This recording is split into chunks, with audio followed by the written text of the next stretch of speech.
Assalamualaikum warahmatullahi wabarakatuh. Perkenalkan, nama saya Anissa Firda Amalia dengan NIM 5119017 dari Prodi Ilmu Komunikasi dengan konsentrasi Broadcasting.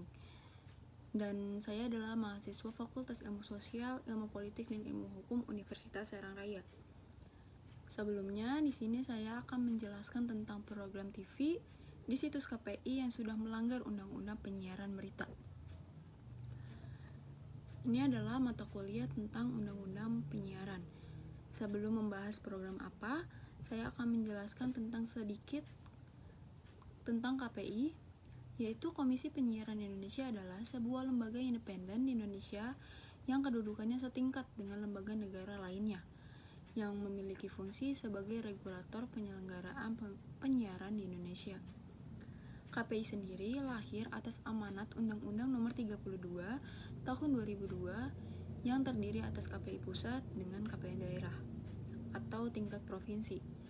Dan anggota KPI pusat itu berjumlah 9 orang yang dipilih langsung oleh DPR, dan KPI daerah berjumlah 7 orang yang dipilih oleh DPRD atau Dewan Perwakilan Rakyat Daerah. Dan selain itu juga, anggaran program kerja KPI pusat dibiayai oleh anggaran pendapatan belanja negara atau APBN. Sedangkan KPI daerah dibiayai oleh APBD, yaitu anggaran pendapatan belanja daerah. Dan selanjutnya saya akan menjelaskan tentang fungsi dan tujuan KPI. KPI ini memiliki fungsi untuk mewadahi aspirasi serta yang mewakili kepentingan masyarakat akan penyiaran. Harus mengembangkan program-program kerja hingga akhir kerja dengan selalu memperhatikan tujuan yang diamanatkan. Undang-Undang Nomor 32 Tahun 2002 Pasal 3. Nah, apa sih isinya? Yaitu penyiaran diselenggarakan dengan tujuan untuk memperkukuh integrasi nasional, terbinanya watak dan jati diri bangsa yang beriman dan bertakwa, terus mencerdaskan kehidupan bangsa, memajukan kesejahteraan umum dalam rangka membangun masyarakat yang mandiri, demokratis, adil, dan sejahtera, serta menumbuhkan industri penyiaran di Indonesia. Dan KPI juga memiliki 3 bidang, diantaranya yaitu bidang kelembagaan, bidang struktur penyiaran, serta bidang pengawasan isi siaran. Dan ketiganya memiliki tugas yang berbeda, yaitu dalam bidang kelembagaan yaitu menangani persoalan hubungan antar kelembagaan KPI, koordinasi KPID, serta mengembangkan kelembagaan KPI. Dan yang kedua itu bidang struktur penyiaran, memiliki tugas untuk menangani perizinan industri dan biaya penyiaran. Serta yang ketiga itu ada bidang pengawasan isi siaran, yang bertugas untuk menangani pemantauan isi siaran, pengaduan masyarakat, advokasi, dan literasi media. Baik, selanjutnya yaitu akan membahas tentang 2 program TV yang melanggar Undang-Undang Penyiaran Berita dalam situs KPI. Yang pertama itu ada Metro Malam yang ada di stasiun Metro TV, bahwa program siaran jurnalistik Metro Malam yang ditayangkan oleh stasiun Metro TV pada tanggal 18 Oktober 2021 pukul 23.35 waktu Indonesia Barat yang menampilkan pemberitaan terkait lagi perusahaan pinjol ilegal digerebek, yang memuat visual gambar ketelanjangan yang diperlihatkan dalam layar monitor komputer.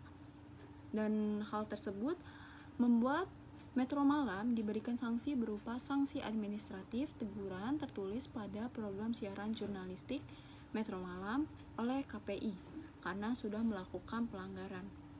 Dan selanjutnya ialah beberapa deskripsi pelanggaran Metro TV yang dilakukan pada tanggal 18 Oktober 2021, yaitu yang pertama ada pedoman perilaku penyiaran pasal 9, bahwa lembaga penyiaran wajib menghormati nilai dan norma kesopanan dan kesusilaan yang berlaku dalam masyarakat.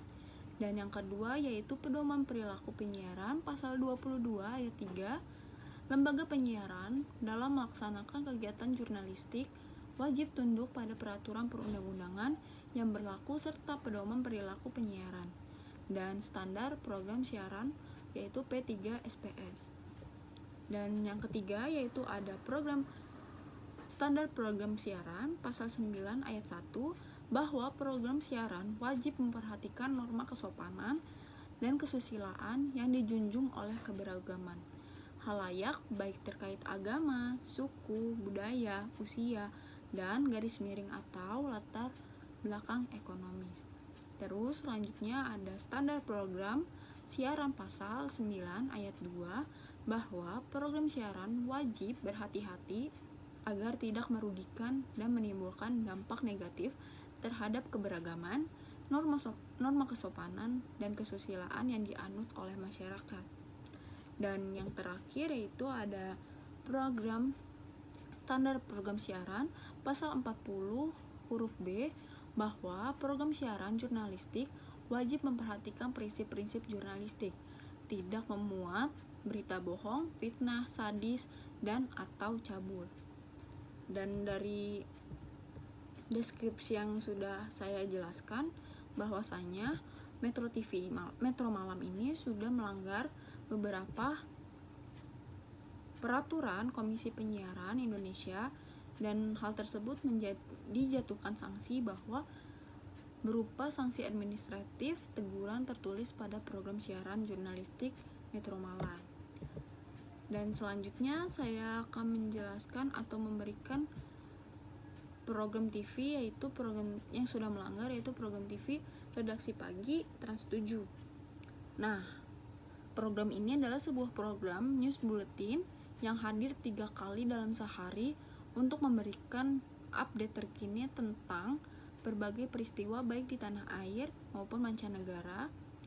Juga menghadirkan feature ringan sebagai penambah khazanah informasi bagi pemirsa Trans 7.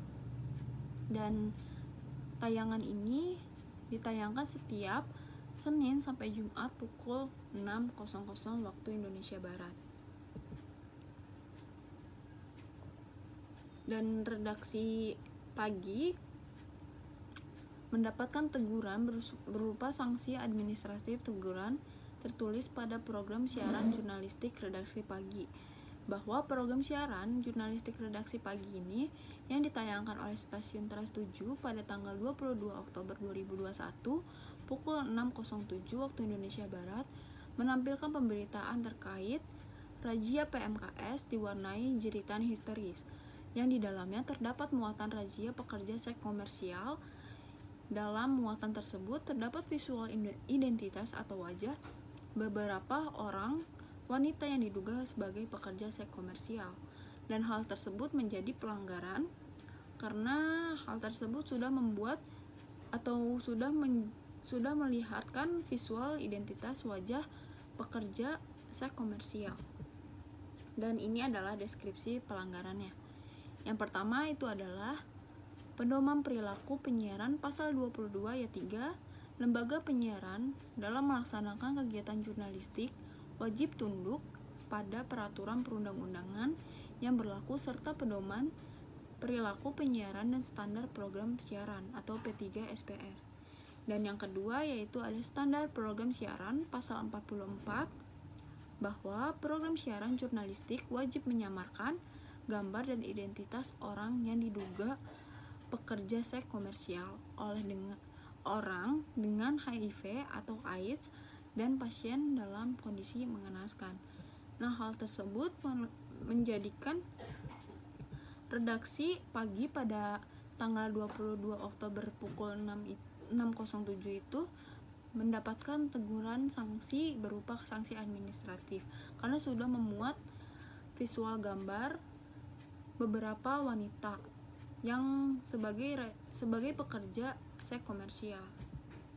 Dari kedua tersebut memutuskan dan menetapkan bahwa keduanya mendapatkan sanksi dari Komisi Penyiaran Indonesia Pusat tentang sanksi administratif teguran tertulis dari program siaran jurnalistik. Baik, dapat disimpulkan dari penjelasan yang tadi bahwasanya jika kita melakukan kegiatan jurnalistik harus memperhatikan, harus menghormati nilai dan norma kesopanan dan kesusilaan yang berlaku dalam masyarakat, dan tidak lupa juga kita harus tunduk kepada peraturan perundang-undangan yang berlaku, serta pedoman perilaku penyiaran dan standar program siaran atau P3SPS. Dan hal tersebut kita tidak boleh melihatkan visual wajah, atau kita juga tidak boleh melakukan identitas atau memberikan identitas orang yang diduga sebagai pekerja seks komersial, atau juga orang dengan HIV/AIDS dan pasien dalam kondisi mengenaskan. Dari pembahasan yang tadi juga kita dapat menyimpulkan bahwa kita harus berhati-hati dalam melakukan penyiaran supaya tidak melanggar peraturan-peraturan yang ada di Undang-Undang Penyiaran. Dan kita juga tidak boleh merugikan dan menimbulkan dampak negatif terhadap keberagaman norma kesopanan. Mungkin itu saja yang bisa saya sampaikan. Kurang lebihnya mohon maaf. Wassalamualaikum warahmatullahi wabarakatuh.